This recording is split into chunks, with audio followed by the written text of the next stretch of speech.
राजा था, उसके यहाँ पर प्रधानमंत्री थे, अनेक भाषाओं का ज्ञान रखते हैं।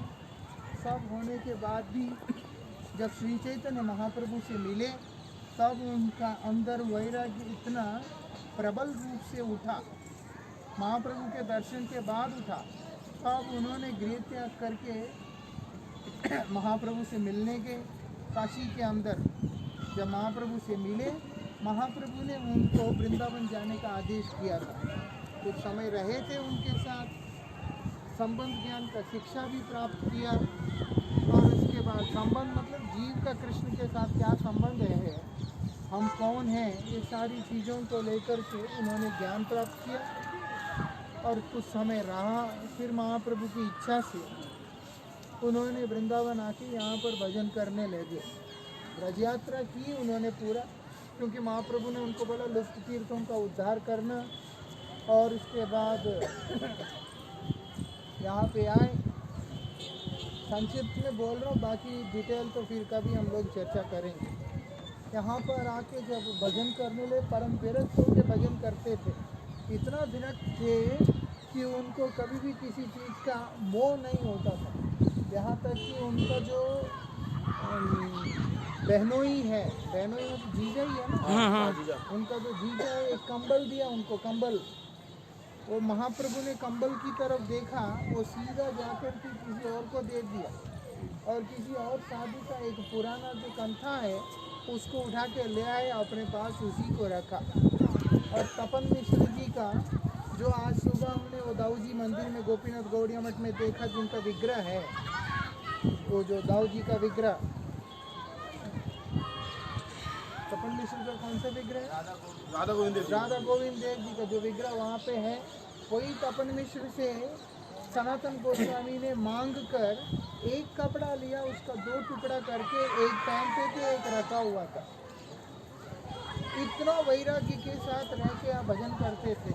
और विशेष करके ये स्थान में रह के भजन करते थे जहाँ आप लोग गए थे प्रणाम करने के लिए। ये द्वादश आदित्य टीला का विशेषता ये है, काली व्रत के अंदर कालीनाग का जब कृष्ण ने उद्धार किया था, जब वो यशोदा ने देख लिया कि कृष्ण जमुना में कूद गए हैं, अब तो कृष्ण और बचेंगे नहीं, तो वो मूर्छित होकर गिर पड़ी और वो खुद भी जमुना में कूदना चाहती थी, बलदेव जी ने रोक लिया था। अब माँ है, तड़प रही है वहाँ पे, उनका ध्यान को हटाने के लिए कृष्ण जब काली रथ से बाहर निकल के आए तो यशोदा को पकड़ के कांप रहे हैं। और दिख रहा है कि काफ़ी देर तक पानी में रहने के कारण भगवान की कृपा से तो लाला बच गया, लेकिन काफ़ी देर तक पानी में रहने के कारण ठंड लग गया। जब वो इधर आके बैठे हुए हैं, उसी समय जो 12 महीने के जो 12 सूर्य हैं, वो सब मिलकर एक साथ कृष्ण को ताप यहीं पे दिया। तब से इसका नाम द्वादश आदित्य टीला पड़ गया। टीला तो है, लेकिन 12 आदित्य का ताप इस टीले पे एक साथ पड़ा, जिससे कि उनका शरीर के अंदर का जो ठंडक है वो कम हो जाए, वो नॉर्मल हो। और उस समय यहाँ से पसीने का धार गिरने लगा था कृष्ण का, शरीर के अंदर से गर्मी हुआ और उनका पसीना आया, उसको वो निकल के यहाँ नीचे जमुना जी में जाके मिला। उसका नाम बोलते हैं प्रस्कंदन तीर्थ। कुछ बात भारती गोस्वामी महाराज जी इस विषय में यही बोलते थे अक्सर। और यहीं पे रह के द्वादश आदित्य टीला पे सनातन गोस्वामी भजन करने लगे थे। और रोज भिक्षा याचना करने के लिए मथुरा इधर उधर अलग अलग स्थान पे जाया करते थे। तो मथुरा जी के अंदर एक माता के घर में यही मदन मोहन जी विराजमान थे, वो सेवा करती थी उनका। मदन मोहन ये वहाँ जाके भिक्षा याचना करते हैं, वो जब कुछ देने लगती बोलती मुझे मदन मोहन दे दो। वो गुस्सा हो जाती थी कि मदन मोहन को कैसे दे दूँ, हाँ ठाकुर जी को कैसे दे दूँ। अब जो है एक बार नहीं, 2 बार नहीं, कई बार ऐसा हो गया, 5-7 बार। बार बार उनका एक ही इच्छा होता है कि मुझे मदन मोहन जी की सेवा दे दो। तो मदन मोहन जी स्वयं इच्छा करके वो माता से कहते, तुम अभी वृद्ध अवस्था में हो, मेरा सेवा का तुम्हें चिंता होगा, तुम चिंता नहीं करना, इसीलिए मुझे उसको दे देना जो बाबा जी है। तो वो माता का मन में इच्छा ना होने पे भी वो तो भगवान का इच्छा है जानकर सनातन गोस्वामी को दे देती है। सनातन गोस्वामी तो एक भिक्षुक है, उनके पास तो अपना कुछ नहीं है, वो पेड़ के नीचे रहते थे। वो ले तो ली, मदन मोहन को कहाँ रखेंगे, उन्होंने फिर पेड़ के नीचे रखा, ऐसे ऐसे डंडे लगा के पत्तों से छत बना करके उसके नीचे रखा। अब विग्रह होने के बाद अक्सर लोग क्या करते हैं, विग्रह लाते रखते सजा के छोड़ देते हैं, लेकिन वो ऐसा नहीं कर सकते। वो देखते मदन मोहन है, तुम साक्षात कृष्ण है। अब वो क्या करते हैं, उनका भोग भी लगाना है। जीवन भर तो नौकरों ने सेवा किया, जीवन भर नौकरों ने सेवा किया, बाद में उन्होंने सब त्याग किया, तो यहाँ पर भिक्षा याचना करके जीवन निर्वाह कर रहे हैं। लेकिन आज जो है भोग लगाना है, क्या करें, गांव में जाके आटा ले आए, उसके पेड़े बनाए, आग में डाला, वो कच्चा पक्का, क्योंकि डालने के बाद वहाँ बैठ के पलटा, ये सारे काम नहीं है, क्योंकि उनके और 1000 काम है। उनका काम भजन करना या लुप्त तीर्थों का उद्धार करना और वैष्णव साहित्य को प्रकाशित करना। अगर वो बैठ के रोटी दाल चावल बनाते, आज ना बृहद भागवतम होता, ना और कोई ग्रंथ होता। सनातन गोस्वामी ने अनेक ग्रंथ रचना की है, उसमें से कुछ एक का समाधि भी है वहाँ पे। जो हो वो उधर ग्रंथ लिखने में, साधना में व्यस्त हैं, अपनी समाधि में। पीछे से कच्चा पक्का जितना जलना तो जल जुल के जो रह गया अवशेष, उसको उठा के झाड़ झूड़ के भगवान के आगे निवेदन कर देते थे। अब मदन मोहन देख रहे हैं कि ये क्या भोग लगाया, लेकिन अब भगवान का विशेषता है, भगवान भक्त के अधीन होते हैं, भगवान भक्त के अधीन होते हैं। नारद जी जाके कह रहे हैं भगवान को सुतलापुरी में कि आप जो है वापस चलिए स्वर्ग में, क्योंकि इंद्र संकट में है। तब भगवान बोलते मैं नहीं जा सकता। बोलते क्यों नहीं जा सकते? बोलते क्योंकि मैं बलि के अधीन हूँ। अगर तुम चाहते हो मैं जाऊँ तो बलि महाराज से बोलना पड़ेगा। तब नारद जी बलि महाराज से बात करते हैं, अब बलि महाराज आज्ञा देते हैं, तब भगवान वहाँ से आगे की यात्रा करते हैं। भगवान भक्त के इतना अधीन होते हैं, इसीलिए भक्त के अपने प्रेम से भगवान को बांध के रख लिया। इसीलिए भगवान जो है सनातन गोस्वामी को कुछ बोल नहीं रहे, सिर्फ इतना ही बोला कि थोड़ा नमक ला के दे दो मुझे, और कुछ चाहिए नहीं है। सनातन गोस्वामी बड़े उसमें बोलते हैं कि आज नमक चाहिए, कल सब्जी चाहिए, परसों घी चाहिए, उसके अगले छत चाहिए। मैं कहाँ से लाऊंगा ये सब? मैं तो गरीब आदमी, मेरे पास तो कुछ भी नहीं है, मैं कहाँ से लाऊंगा? इसलिए ये सब व्यवस्था हमसे होगा नहीं, आप स्वयं व्यवस्था कीजिए, नहीं तो मैं और सेवा नहीं कर पाऊंगा। ठीक है, बात ये है, ऐसी शब्द अगर हम बोलते हैं वो सेंसलेस होता है, वो सेंसलेस होता है, फूलिश होता है। सनातन गोस्वामी बोल रहे हैं, मैंने गुरुजी से भी सुना, श्री भारती महाराज जी से भी सुना, प्रेम के अंदर ना का मतलब हाँ है, हाँ का मतलब ना है। प्रेम की एक ऐसी विशेषता है।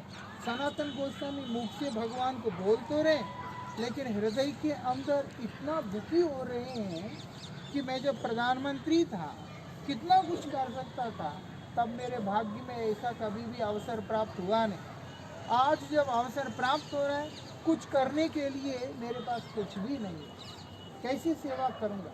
नमक तक लाने का मेरे पास सामर्थ्य नहीं है करके। सनातन गोस्वामी का वो पीड़ा को भगवान ने देखा, इसीलिए भगवान ने एक व्यापारी का नाव को यहाँ पर जमुना जी के अंदर अटकाया और उसके बाद प्रेरित किया कि अगर नाव यहाँ से निकलना है, वो कर्पूर लेके जा रहा था और साथ में वजन रखने के लिए थोड़ा नमक के बोरियां भी रखा हुआ था। सबने बता दिया, क्योंकि सनातन गोस्वामी वृंदावन के अंदर, ब्रज के अंदर बहुत ख्याति प्राप्त संत हैं, सिद्ध बाबा है, कोई ऐसे वैसे नहीं थे। इसीलिए सबने इतना सिद्ध है कि स्वयं शिव ने काशी से जीवन नाम के ब्राह्मण को इसी स्थान में भेजा, वो यही स्थान था जहाँ पर भेजा और बोला जाओ, तुम्हें उनके पास जाओगे बहुत बड़ा धन मिलेगा। वो यहाँ पर आया, देखा पेड़ के नीचे बैठा, बाबा जी कुछ भी नहीं है, पहनने का कपड़ा तक नहीं। तो क्या करते हैं, जब जाने का बात आता है, सनातन गोस्वामी बोलते हैं वो कूड़ा साफ करो। जब थोड़ा सा कूड़ा साफ किया, उसमें से पारसमणि मिला। पारसमणि को प्राप्त करके जो व्यक्ति उसको तुच्छ जानकर कबाड़ में फेंक दे, इतना विरक्त महात्मा है और उनकी महिमा इतनी अलौकिक है, जितना चर्चा करो काम है, बहुत बृहद चरित्र है। और वही सनातन गोस्वामी, क्योंकि व्रजवासियों के अपने महात्मा है, इतना प्रिय है व्रजवासियों के सनातन गोस्वामी, उनके अप्रकट होने पर सबने अपने मस्तक मुंडन किया। आजकल तो बाप मरने से सगा बेटा भी जो है मुंडन नहीं करता, उसको ऐसा लगता है कि बाल क्यों काटूंगा। लेकिन पूरा व्रजवासियों ने सनातन गोस्वामी को कंधे पे लेकर गोवर्धन जी की परिक्रमा किया और सबने मुंडन भी किया, इसलिए व्रज में उसको मुड़िया पूनम बोलते हैं। जो हो इतना बड़ा महात्मा है, सबने बोला उनका कृपा लोगे तुम्हारा काम बन जाएगा। वो उनके चरणों में आके गिरा। सनातन गोस्वामी बदले में सिर्फ इतना मांगते, आप हमें थोड़ा सा नमक दे देंगे, वही हमारे लिए पर्याप्त है। होता क्या है, नौका वहाँ से निकल जाता है, वही व्यक्ति ये पूरा मंदिर इत्यादि का बनाकर निर्माण कार्य कराकर सेवा का सारा व्यवस्था यहाँ पे किया। मदन मोहन रहे इधर ही सनातन गोस्वामी के साथ जब तक वो प्रकट थे, लेकिन उनसे दूर नहीं गए, व्यवस्था अपना खुद कर लिया। ये वही स्थान है जहाँ हम लोग बैठे हैं। उन्होंने बहुत सेवा की है यहाँ पर, और ये नीचे उनका समाधि है जहाँ हम दर्शन करने के लिए जाएंगे। बाद में मदन मोहन ने यात्रा करते करते अभी करौली में जाके वहाँ पर वो विराजमान है, जयपुर के पास। ये मदन मोहन जी का यहाँ पर वास हुआ, इसीलिए स्थान मदन मोहन मंदिर के नाम से ख्याति प्राप्त है। बाद में मुगलों के अत्याचार से ये मंदिर का ऐसी स्थिति हुआ है। लेकिन श्री गुरु महाराज जी हमेशा एक बात बोलते हैं, अप्राकृत वस्तु ना है प्राकृति गोचर। एक साधारण सा बद्धजीव जो होता है वो अप्राकृत वस्तु को कभी भी ना पहचान सकता, ना स्पर्श कर सकता है। इसीलिए स्थूल रूप से, भौतिक रूप से इस स्थिति में होने के भी हम लोगों को निराश होने की आवश्यकता नहीं है, क्योंकि श्री गुरु महाराज जी बोलते हैं अप्राकृत भूमिका के अंदर ये श्री मंदिर जिस स्वरूप में है आज भी वही स्वरूप में है। लेकिन अगर हम साधना करेंगे, गुरु वैष्णवों के अनुगत में रह के भजन परायण होंगे, तो वो स्वरूप ही हमको दर्शन होगा। इसका प्रमाण भी है कि जब साधु कृपा होता है, जैसे पारसमणि मिला था, वो ब्राह्मण ने उठाकर जमुना जी में फेंका, क्योंकि सनातन गोस्वामी ने यही आदेश दिया था। जब उस ब्राह्मण, क्योंकि लोभ हुआ, जब थोड़ा मिला तो लोभ हो गया, तो लोभ से उसने क्या किया, सनातन गोस्वामी के पास बोलते हैं जो धन को प्राप्त करके आपने पारसमणि को कूड़ा समझ के फेंक दिया, वो धन मुझे चाहिए, है ना। गुरुजी अक्सर बोलते हैं जिसके पास 10 रुपए है वो सोचता है 100 होने से अच्छा, 100 वाला सोचता है 1000 होने से अच्छा, 1000 वाला सोचता है लाख होने से अच्छा। सुखी नहीं रहता कोई। लाख वाला सोचता है 10 लाख, ये ब्रह्मांड, दूसरा ब्रह्मांड, ऐसी चाहत बढ़ता ही रहता है। अभी वो पारसमणि पाया, उसके मन में लोभ आ गया कि इससे भी कीमती वस्तु जो मणि है वो मुझे चाहिए। तो अब सनातन गोस्वामी ने बोला इसको जमुना जी में फेंक के आओ। फेंक के स्नान करके आया तो कृष्ण नाम का उपदेश दिया। अभी जब ये बात पता चल गया, अकबर आया था, अकबर आया था, अपने लोगों को भेजा। वो लोग जमुना जी में कूद के बहुत ढूंढा, मिला नहीं। इतिहास है कि चैतन्य चरितामृत में उल्लेख नहीं है इसके बारे में, लेकिन एक ही इतिहास है ऐसा। वो आया, ढूंढा, मिला नहीं, फिर उसको थोड़ा सा बताते हैं लोग, जबकि कितना सत्य है ये नहीं मालूम, कि वो सनातन गोस्वामी के पास आया। आने से एक प्रार्थना किया कि मैं कुछ सेवा करना चाहता हूँ, अगर आप मुझे सेवा प्रदान करें। वो तो जानते ही थे व्यक्ति का मनोभाव, इसलिए उन्होंने कहा कि तुम केशी घाट के अंदर 2 सीढ़ी खंडित हुए हैं, उसको थोड़ा सा बना दो। उस उसको लगा बाबा जी अजीब सी बातें करते हैं, मैं तो इतना बड़ा राजा हूँ, मेरे लिए यही सेवा देते। जो हाँ बोला है तो जाके देखने के लिए जब केशीगढ़ गया तब उसका जो चिन्मयी रूप है उसकी एक झलक जो है उस व्यक्ति को प्राप्त हुआ है, वो भी सनातन गोस्वामी की कृपा से। उसके बाद उसने हाथ जोड़ दिया कि इसका सेवा तो मैं करने के लिए मेरे में योग्यता है। आज हम जाएंगे केशीगढ़, हमें अलग तरीके से दिखेगा, लेकिन साधु कृपा होने से उसको दिखा कि नहीं वो भगवान जाने। लेकिन ये बात पूर्ण सत्य है, जो व्यक्ति के ऊपर साधु कृपा होता है, नाम प्रभु का कृपा होता है, गुरु कृपा होता है, वो सुनिश्चित रूप से इस चिन्मय धाम की चिन्मयता को सहजता से ही दर्शन कर पाता है। आगे बढ़ते हैं। जय राधे श्याम।